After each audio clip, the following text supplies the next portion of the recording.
तेनाली का पुत्र। राजा कृष्णदेव राय के महल में एक विशाल उद्यान था। वहां विभिन्न प्रकार के सुंदर सुंदर फूल लगे थे। एक बार एक विदेशी ने उन्हें एक पौधा उपहार में दिया जिस पर गुलाब उगते थे। बगीचे के सभी पौधों में राजा को वह पौधा अत्यंत प्रिय था। एक दिन राजा ने देखा कि पौधे पर गुलाब की संख्या कम हो रही है। उन्हें लगा कि हो न हो अवश्य ही कोई गुलाबों की चोरी कर रहा है। उन्होंने पहरेदारों को सतर्क रहने तथा गुलाबों के चोर को पकड़ने का आदेश दिया। अगले दिन पहरेदारों ने चोर को रंगे हाथ पकड़ लिया। वह और कोई नहीं, तेनाली का पुत्र था। उस समय के नियमानुसार किसी भी चोर को जब पकड़ा जाता था तो उसे विजयनगर की सड़कों पर घुमाया जाता था। अन्य लोगों की तरह तेनालीराम ने भी सुना कि उसके पुत्र को गुलाब चुराते हुए पकड़ा गया है।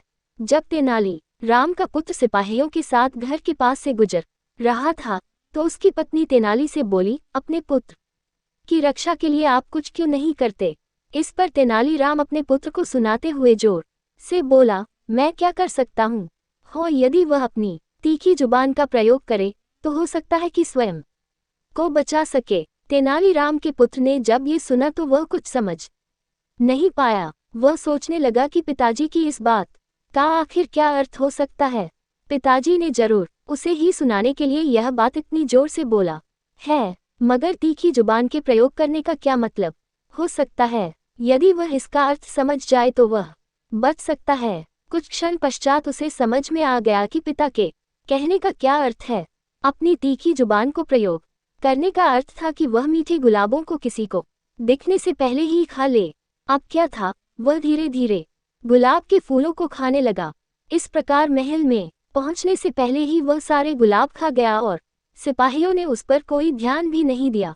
दरबार में पहुंचकर सिपाहियों ने तेनालीराम को राजा के सामने प्रस्तुत किया और कहा, महाराज, इस लड़के को हमने गुलाब चुराते हुए रंगे हाथों पुत्र पकड़ा। अरे, इतना छोटा बालक और चोर? राजा ने आश्चर्य से पूछा। इस पर तेनालीराम का पुत्र बोला, महाराज, मैं तो केवल बगीचे से जा रहा था, परंतु आपको प्रसन्न करने के लिए इन्होंने मुझे पकड़ लिया। मुझे लगता है कि वास्तव में ये स्वयं ही गुलाब चुराते होंगे। मैंने कोई गुलाब नहीं चुराया। क्या आपको मेरे पास कोई गुलाब दिखाई दे रहा है? यदि मैं रंगे हाथों पका गया हूँ तो मेरे हाथों में गुलाब होने चाहिए थे।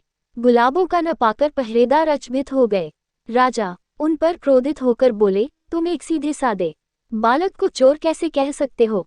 इसे चोर सिद्ध करने के लिए तुम्हारे पास कोई सबूत भी नहीं है।